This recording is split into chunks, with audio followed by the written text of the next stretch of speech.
Alright, welcome back to my garage. As you can see, flip this around. As you see, I've got my bench set up, got it done. This is the bench from the Me and My Bench episode of the Sugar Daddy show, the Sugar Show, whatever.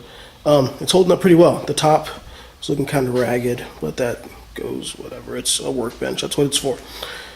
If I had one regret, I would want to make it all the way over. I'd ended it here, just because I have the handle for my tool chest there. So I kind of ended it. I just made it not as long as it should have been. And then this side, I probably could have extended it all the way to the furnace, but whatever. For what it is, it's good. It's holding up well. So today, instead of the bench, I wanted to get into, I've picked up another project. I picked up a couple projects since the last time since ever. The first thing I picked up was this one here, the blue. That is a 1965 Yamaha YM1. Actually found it on the side of the road. I was on the way taking my son to school. Somebody had put it out on their lawn for the trash. No engine. Came with the wheels, the brakes. The seat here is not for that bike. The side cover is not for that bike. But it was the frame, it was the forks, it was the wheels, the tank, fenders. There's a set of bars down there, the headlight, side stand, center stand, side stand, oil tank.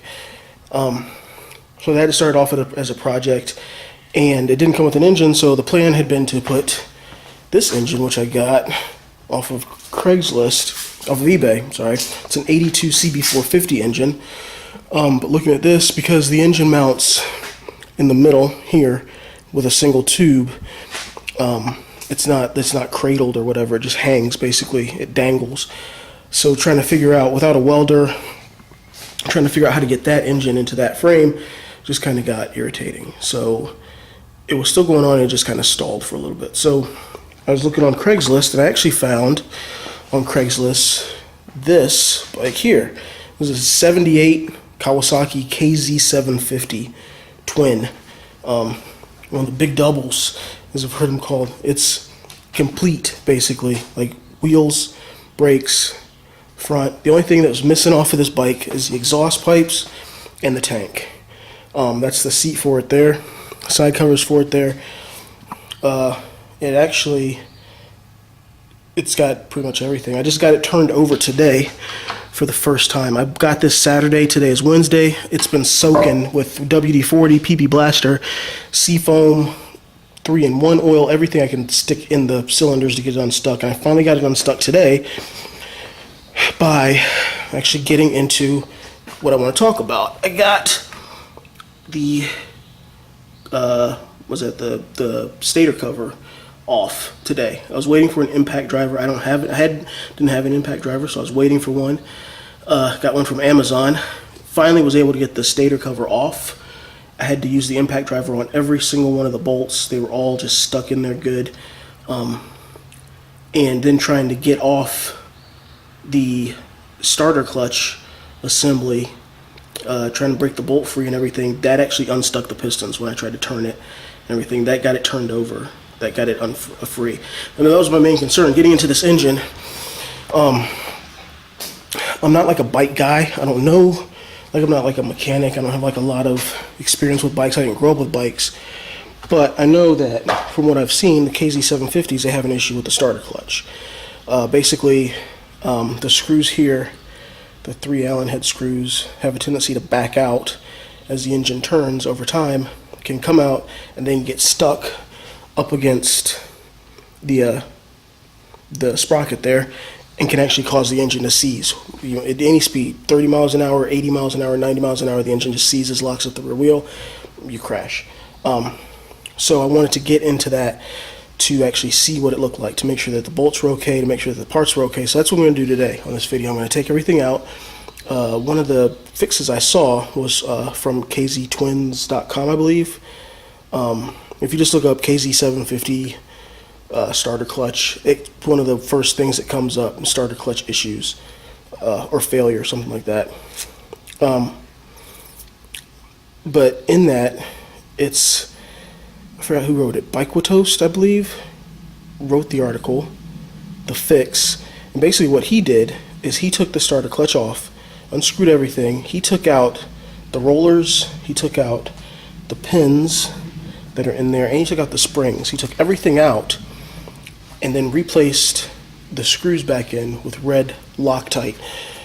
Basically like, for all intents and purposes, welding them in place.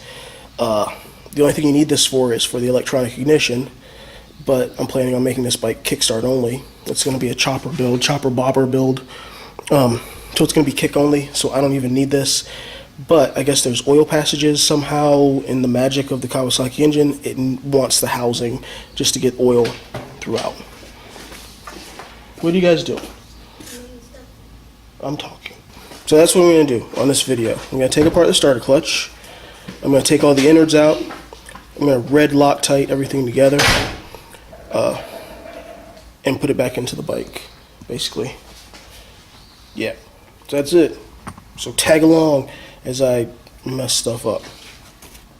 So I really wanted to do this video for those people who might have the KZ750. There's not a lot of information on it. I guess the 4 cylinders are more popular than twins. A twin is what I have. Trying to find information about the twins is kind of a pain in the butt.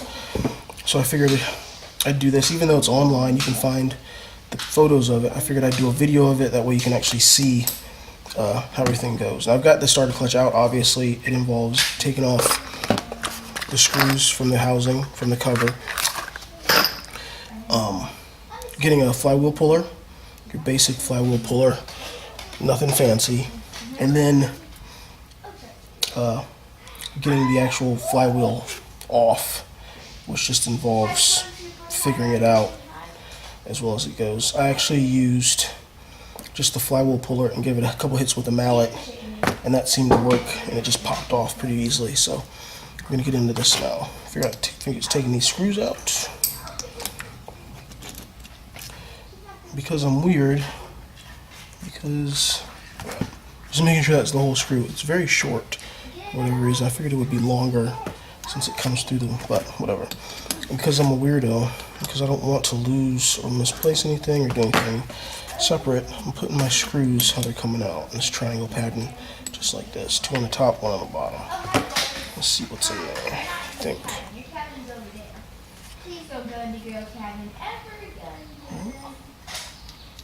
Look, there's a washer.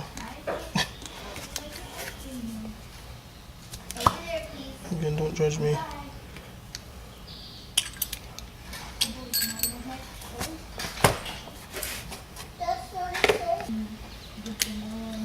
So there's that. There's the rollers there. You can see them.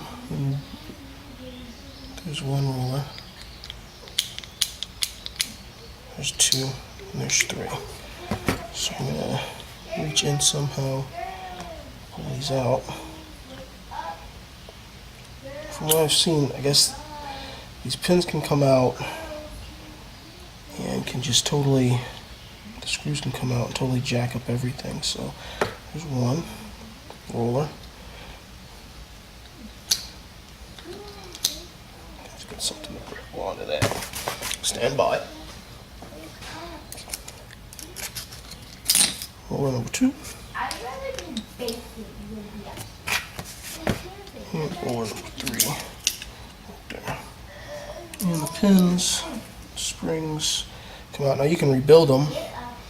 I guess just do the same thing. Get new pins, springs, rollers, or whatever. And make sure your screws are up to tolerance. And then replace it and then still have your electric start. But I don't want to take the chance. I really don't. This is not for me. I'm building this bike for someone else, putting this together for a family member who I hope appreciates it. And I really don't feel like getting a call from his wife. So that's simple as that. There's oil in there, stinky oil. No engine bits. These were tight already. Those are good. So here's the pieces. 3 rollers. 1, 2, 3. 3 pins. And 3 springs. Those are the innards. And according to what I've read, I don't need these for anything but the electric start. So you know what? I don't need them as far as I'm concerned. So we're going to take them out, clean off the washer. place where the washer goes. Put the washer back.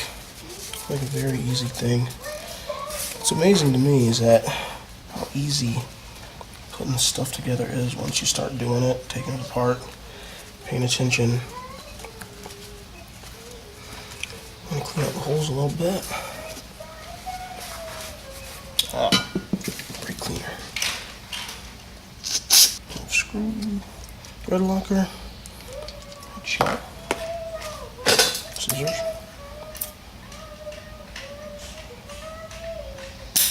cutting, like flintlock wood. You shall be solving no wow. Bully to friend is friend to the end. A little bit of thread locker, red lead thread locker on there. This way around. Drop it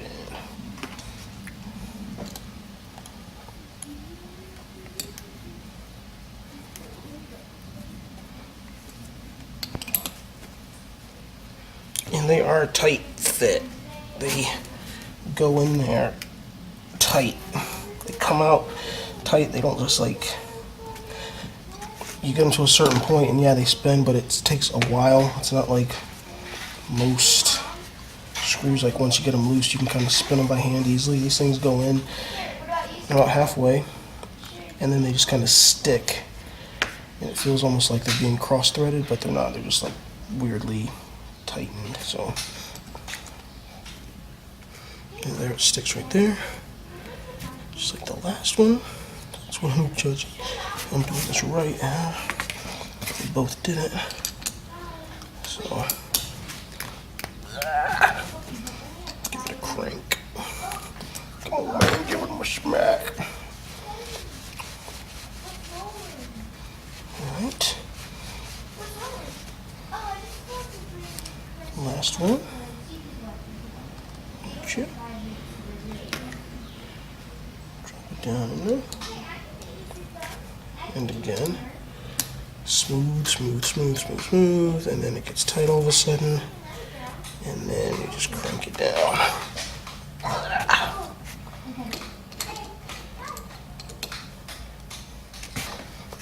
Make sure that it's cranked down by hand, as tight as possible. And that's it. That's it. Screws back in. So that's what we got. Now we got our assembly with the washer still inside. Take out this huge ginormous nut. It's left-hand thread, so this one's lefty-tighty, righty-loosey. Only enough. Got the screws. Well, this whole assembly goes right, just like that. Back on. It's a, is it press fit? Tolerance fit? Press fit? Just put it back on, pal. Just put it back on there. And now, because it's lefty-tighty, that's the wrong side. There we go. Oh. Yep.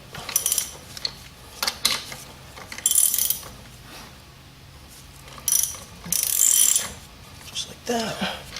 I'm gonna grab my handy dandy mallet. I'm all about whacking things, especially when you get down into stuff like this.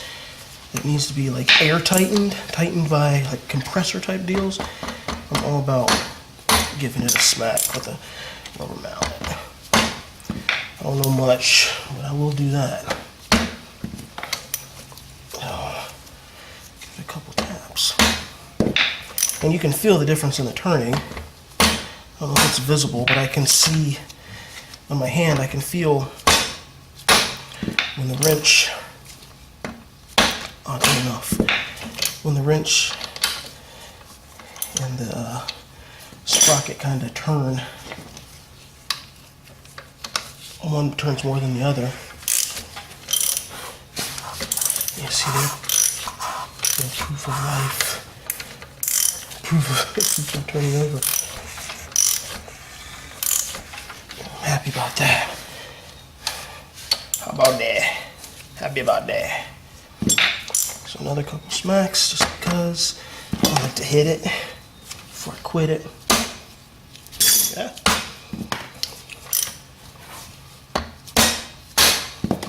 I'm sure there's a tool that you can get to hold this steady, but I don't have it. So there we go, back on for that. So the flywheel's back on there, tightened up. I'm sure it's supposed to be like 1,000 torques or something like that, but I don't have anything to hold it, so I'm just gonna smack it until it turns. And because it's a left-hand thread, it's not going to come undone. And the engine's turning, it's not going to back out. Okay, the engine turns like this, so it's not going to back out. It's going to actually tighten as it turns, so no issue. Now, there is one more issue, and it's kind of simple too, that I've heard or seen, and that's with the stator bolts there. Guess they can come undone too. They can come out, they can come loose. So I'm gonna take those out, I'm gonna clean them up, and I'm just gonna blue Loctite those because they might need to be removed at some point, replace the stator or whatever. But that's simple. That's just unscrewing three bolts, 3 Allen bolts, 1, 2, 3, cleaning them off, putting some blue Loctite on there, and then sticking everything back together. I don't have a gasket yet for it, so I'm gonna have to order a new gasket, or I don't know, maybe take the leap and make my own. But so that's it. I just wanted to show that because it is a known problem with the big twins, the big doubles, whatever you want to call them, this KZ750 twins, where like I said, the starter clutch screws will back out, cause the engine to seize. So I hope it helps. If you like that, you can subscribe to it, give it a thumbs up or whatever, comment, criticize, and I hope to catch you again soon. All right, bye.